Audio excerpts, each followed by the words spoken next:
Oh, we are witnessing the beginning of the end for somebody? That was the vibe when Shannon Sharpe opened his mouth on Club Shay Shay and casually dropped some tea about Shedeur Sanders and the Cleveland Browns. And when I say tea, I mean full kettle. Scalding. Boiling. Burn your mouth levels of hot. Because if you thought the conversation around Shedeur Sanders was just hype, stats, and Dion's Instagram posts, think again. This was a surgical takedown of every critic who ever dared to mutter nepotism under their breath when Shedeur's name came up. Shannon Sharpe didn't just clap back, he deconstructed the entire narrative. Unfiltered. And yes, possibly accidentally on purpose leaked some trade plans in the process. Let's back up. Before the sports world descended into quarterback controversy discourse hell. If you're into the real story and all the messy twists they don't show on highlight reels, go ahead and subscribe. And if you're sticking around to see how this Browns QB chaos plays out, you should definitely be subscribed. Again, there was a time when people treated Shedeur Sanders like he was just a social media quarterback. You know the type. Flashy throws on TikTok, a famous dad, some decent numbers, but nothing real. The consensus? Let's wait and see if he can actually play. Well, spoiler alert, he can. And not just good for college can. We're talking NFL scouts are sweating through their suits kind of good. But even with all that, there's been this weird tension around his name, this lingering doubt in some corners of the football universe. And Shannon Sharpe? He's officially had enough. Now, to understand why this moment hit like a pipe bomb, you have to appreciate the context. Shannon isn't just a retired NFL legend turned talk show host. He's a cultural translator for sports, especially when it comes to black athletes being undervalued by the system. So when he defends Shedeur, he's not just defending a quarterback, he's defending a pattern.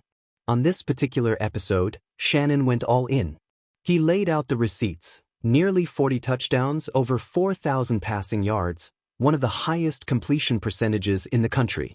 And he didn't just throw those stats out for flair, he weaponized them. Like a lawyer presenting Exhibit A through Z in the court of public opinion. And here's where it gets messy. Because Shannon didn't stop at, here's why Shedeur is great. He swerved straight into Browns territory, uninvited.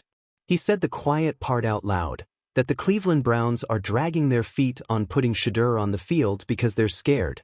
Scared of change. Scared of being wrong. Scared of upsetting a fragile quarterback hierarchy built on vibes and outdated scouting reports. Now, according to Shannon, there's internal resistance within the Browns organization to give Shedeur the keys, even though, by all accounts, he's outperforming Dillon Gabriel at practice and looking like the guy. Instead, the team keeps trotting out Gabriel and calling plays like it's 2006. Checkdowns, screen passes, conservative nonsense. It's like they're protecting a lead that doesn't exist. And this is where Shannon started naming names. Subtly, but you could feel the heat. The conversation shifted to Kevin Stefanski, the Browns head coach, who's reportedly hesitant to mess with the current strategy. Shannon didn't say Stefanski's name with smoke, but the implication was crystal clear. Someone upstairs is clutching the playbook like a safety blanket while the rest of the league moves into the future. Now imagine being Shedeur Sanders in all this. You've outperformed expectations. You've silenced the noise.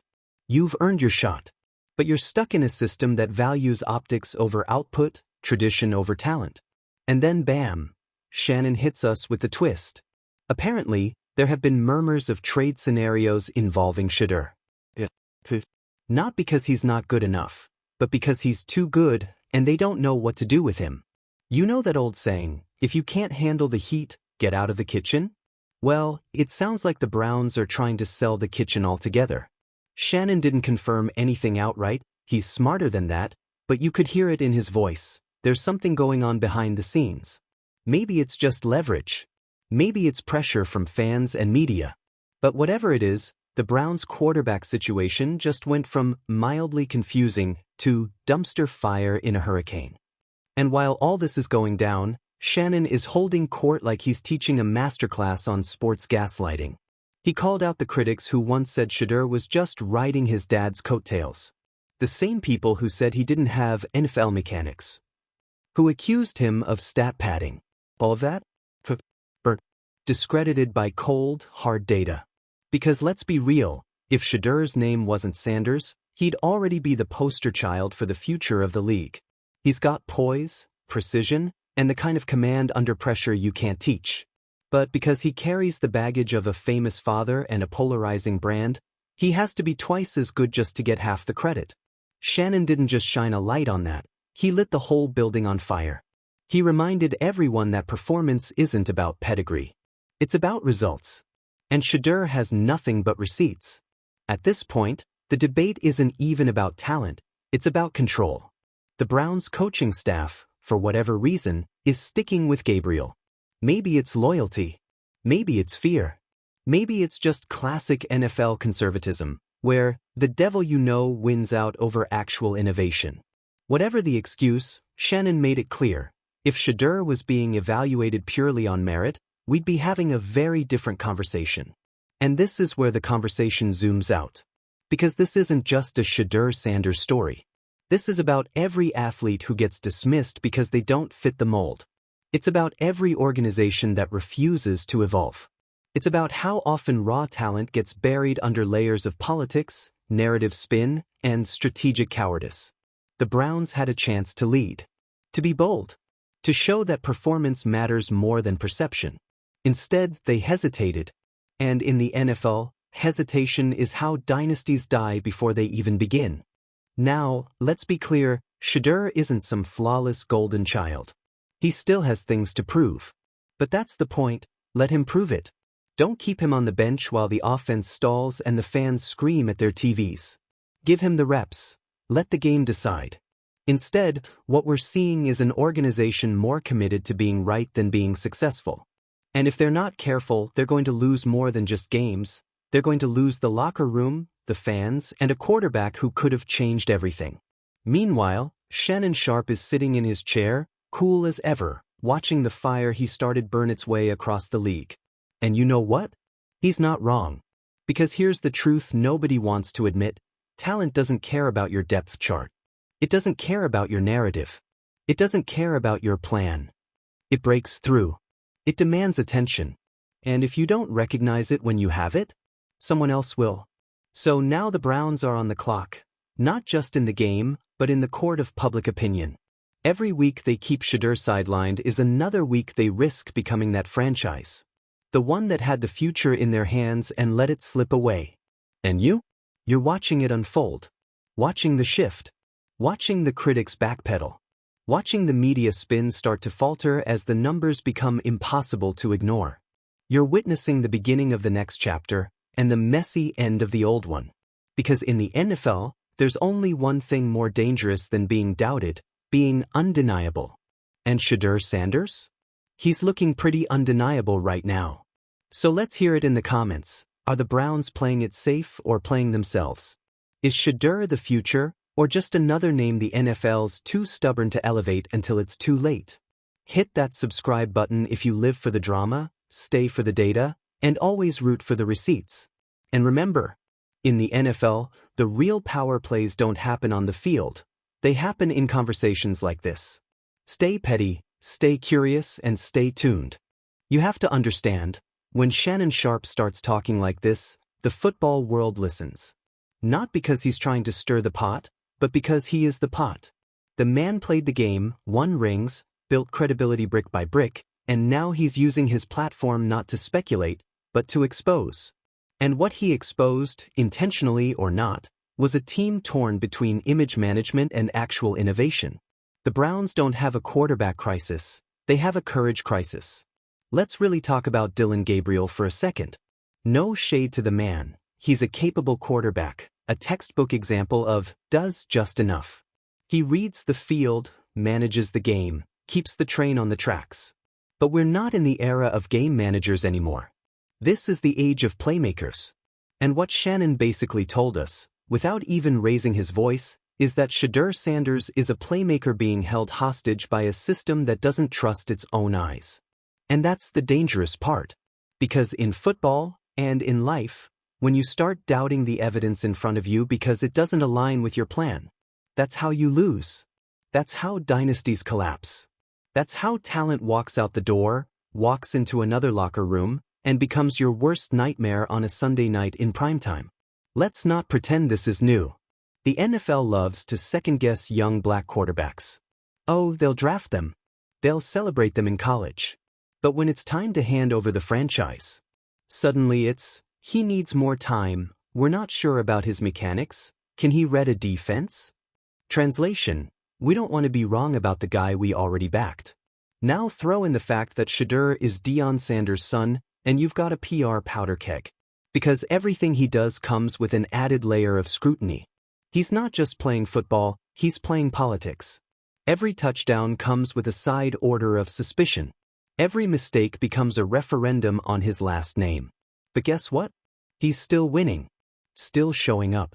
Still putting up numbers that make seasoned analysts stop and go, wait, he did what? And the Browns? They're standing there like they can't decide whether to light the fuse or pretend they never saw the fireworks. But here's where it really gets good. Shannon didn't just defend Shedeur, he dragged the entire idea that this is somehow about readiness. He said, straight up, if this kid's name wasn't Sanders, if his dad wasn't on the sidelines in designer shades and cowboy hats, there would be no debate.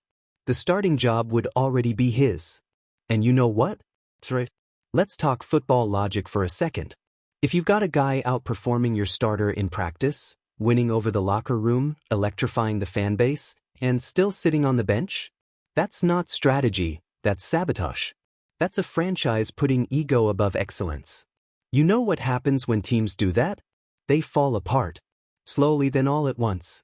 The cracks are already there.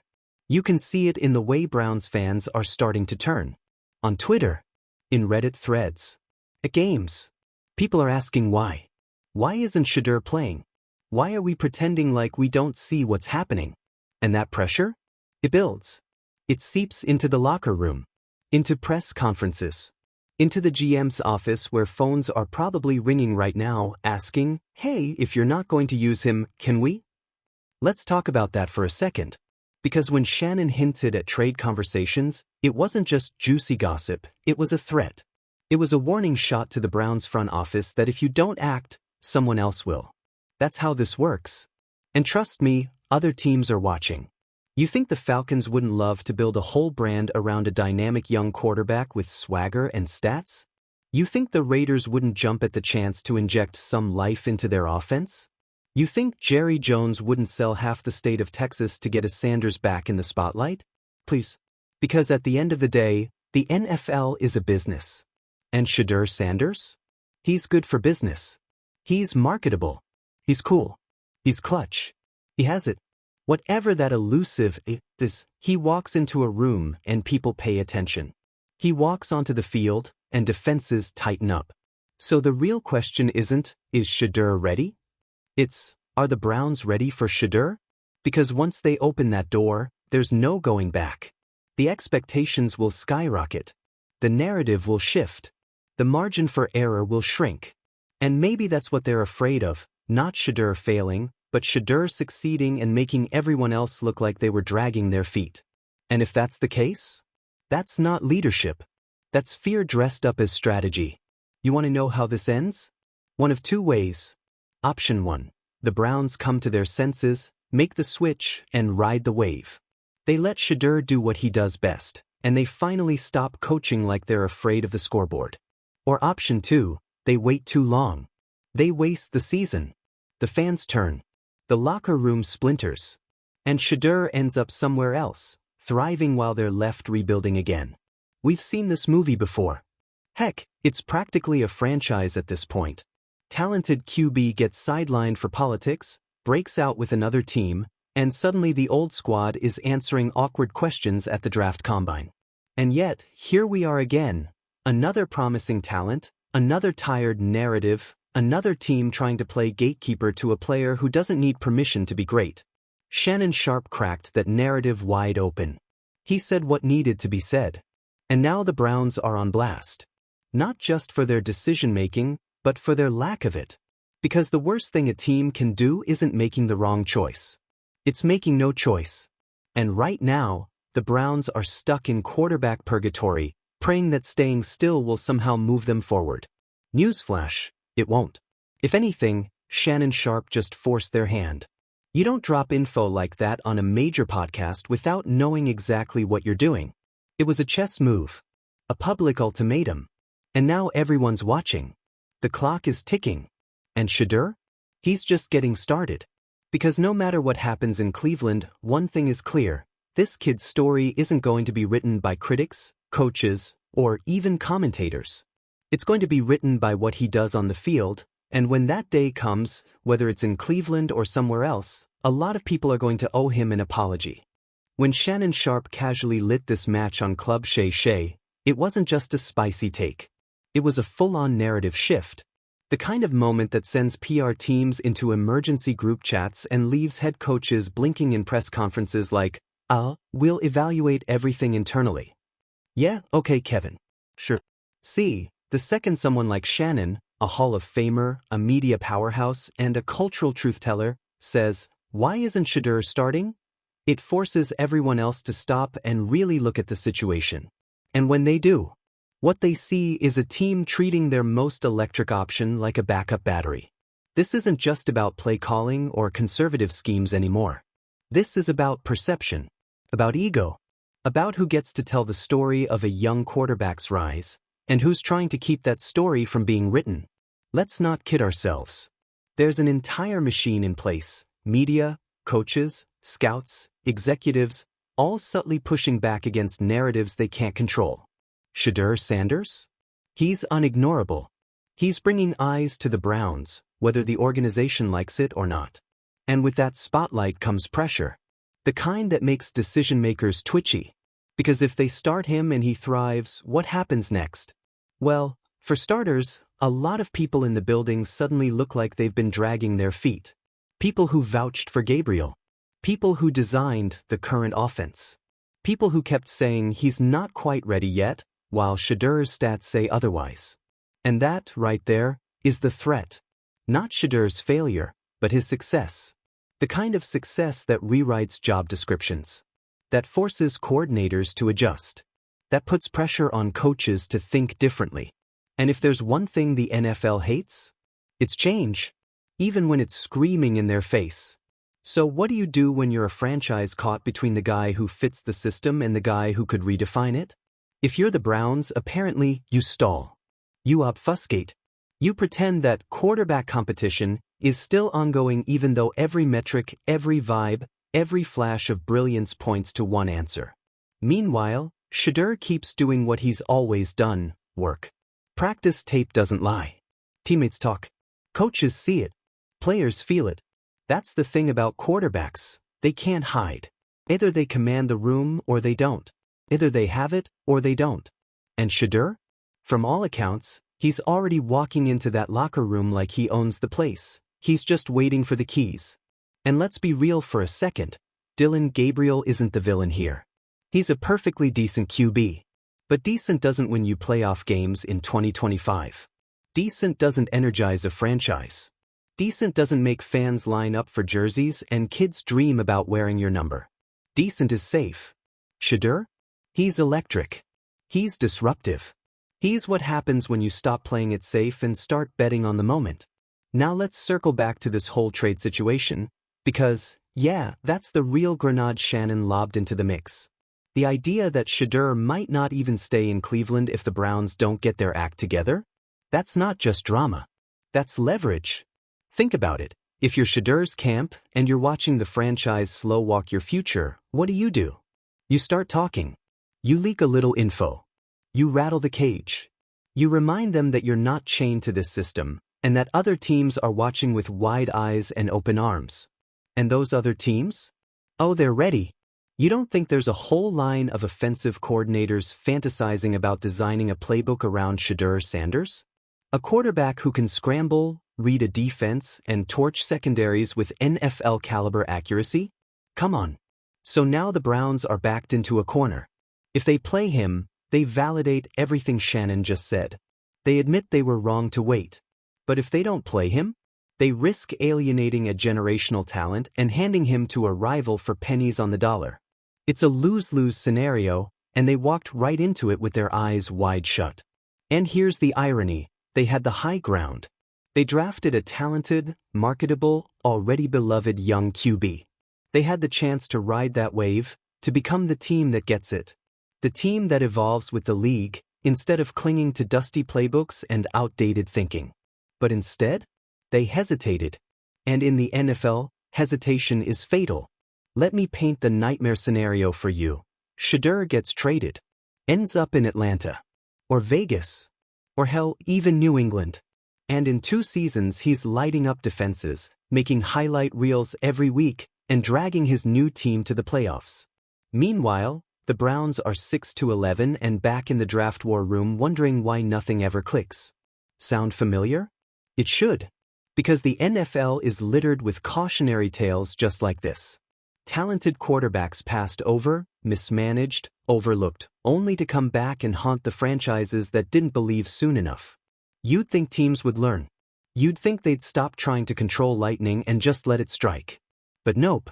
And this is why what Shannon said matters. Not just because it exposes the dysfunction, but because it dares to question the system. To say, out loud, maybe the guy who's playing better in every measurable way should be playing. Revolutionary idea, right? Look, you don't have to be a Shedeur stan to see what's going on here. This is about more than just one player. It's about the culture of control in sports.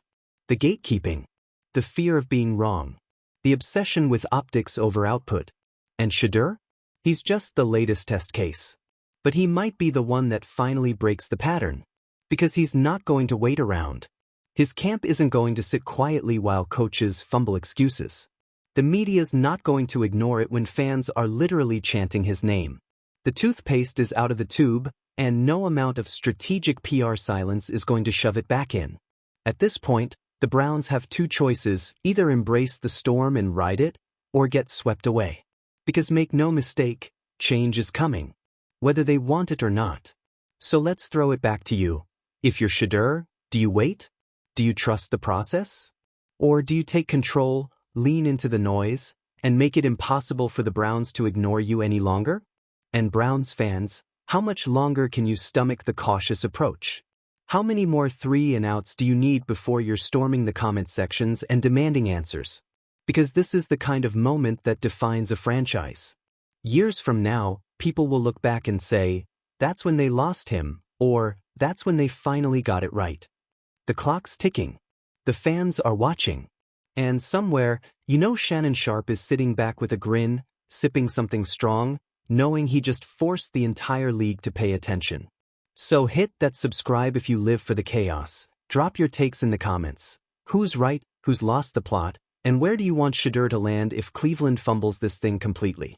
Because this story? Oh, it's just getting good. And trust me, you won't want to miss what happens next.